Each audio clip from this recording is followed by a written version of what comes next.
In 1765, a French philosopher was given a gift, not money, not land, not power, a robe. And within months, that single piece of fabric had quietly destroyed his finances, gutted his home, and turned him into someone who described feeling like a stranger inside his own house. What happened to him has a name now. Psychologists have measured it, marketers have weaponized it, and it is almost certainly happening to you, right now, in a room somewhere in your house. It's called the Diderot Effect, and it's the reason your quick redecorating project always cost 4 times what you budgeted. It's the reason one new pair of shoes made your entire closet look wrong. It's the reason a single new couch cushion can make you hate a couch you loved yesterday. This is the story of the man who discovered it by accident, by watching his own life fall apart, one purchase at a time. Denis Diderot was not a rich man.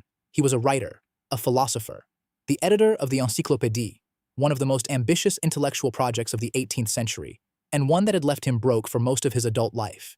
His study reflected that: mismatched furniture, a threadbare rug, a writing desk that had seen better decades, and his dressing gown, old, faded, patched in places, soft from 20 years of wear.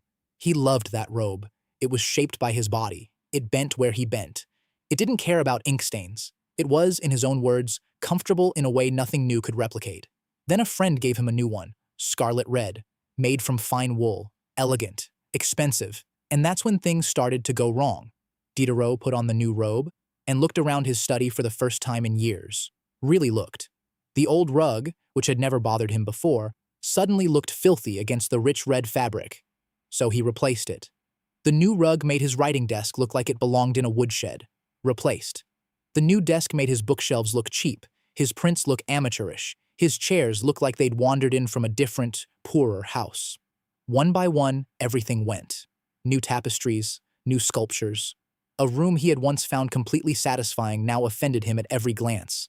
Not because anything had actually gotten worse, but because one new object had made everything around it look worse by comparison. By the end, Diderot had spent money he didn't have, replacing an entire study, because of a robe. He wrote that he had once been the absolute master of his old, shabby, comfortable space, and had become a slave to a beautiful one. He didn't just get a new robe, he got a new standard, and everything old failed to meet it.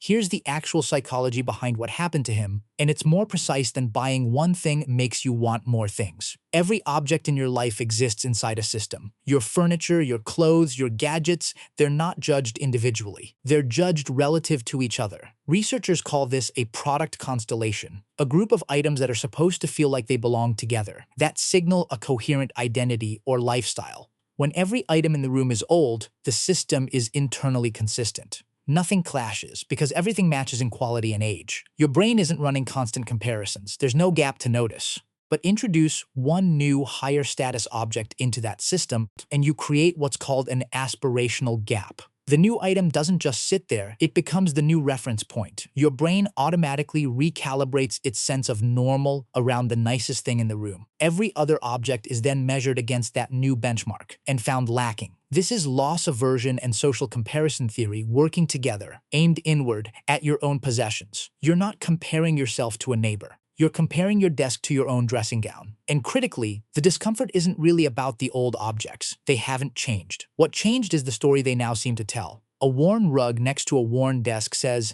"This is a modest, lived-in room." A worn rug next to a brand new scarlet robe says, "This person can't afford to keep up with themselves." Same rug, completely different meaning. Your brain doesn't like living inside a contradiction like that, so it resolves the tension the only way it knows how, by spending money until the story is consistent again. Studies on consumer behavior have replicated this pattern over and over. One new kitchen appliance leads to a renovated kitchen. One new item of clothing leads to a wardrobe overhaul. It's rarely about needing the next item. It's about needing the room to make sense again. And that recalibration happens automatically, beneath conscious thought, every single time the benchmark shifts.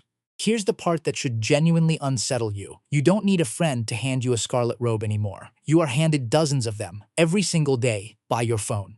Every scrolling feed is a curated constellation of objects that all match. The aesthetic bedroom, the aesthetic desk setup, the aesthetic morning routine, all photographed in the same lighting, all telling the same coherent visual story. Your brain doesn't process that as someone else's room. It processes it exactly the way Diderot processed his new robe, as a new reference point for what normal is supposed to look like. And it doesn't stop at one purchase. Because the feed never stops supplying new scarlet robes. You buy the desk lamp to match the aesthetic, but now your desk looks wrong. You buy the desk, but now your chair looks wrong. You buy the chair, but now your wall looks bare. There is no final object, because the constellation is infinite, and someone is always adding to it. Diderot got trapped by one robe and one room. You are living inside a Diderot spiral with no walls. Marketers figured this out decades before psychologists gave it a name. It's why furniture stores don't sell you one chair, they sell you a collection. It's why makeup brands sell the set. It's why a phone upgrade quietly makes your case, your headphones, and your charger all look one generation behind, even though none of them stopped working. You are not buying objects, you are buying back internal consistency, one purchase at a time, on a loop that was designed to never resolve.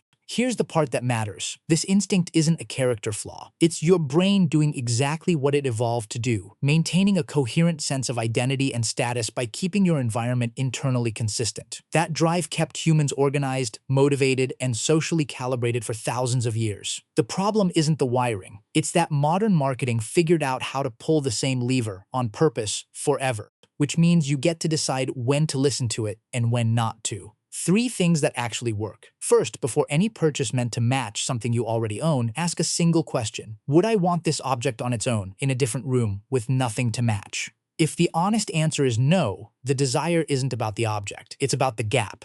Second, deliberately keep 1 or 2 things around you that don't match anything. An old mug, a worn-in jacket, a mismatched chair. Not because they're stylish, but because they train your brain to tolerate inconsistency without treating it as an emergency that needs to be fixed with money. Third, the next time you build or buy into a matched set, break it on purpose. Add one cheap, unmatched item into the mix deliberately. It sounds small, but it keeps the muscle that tolerates inconsistency active instead of letting it atrophy, so the next accidental gap doesn't hit you as an emergency. Diderot didn't ruin his study because he lacked taste or self-control. He ruined it because nobody had ever explained the trap to him. You just got the explanation. That's the whole advantage.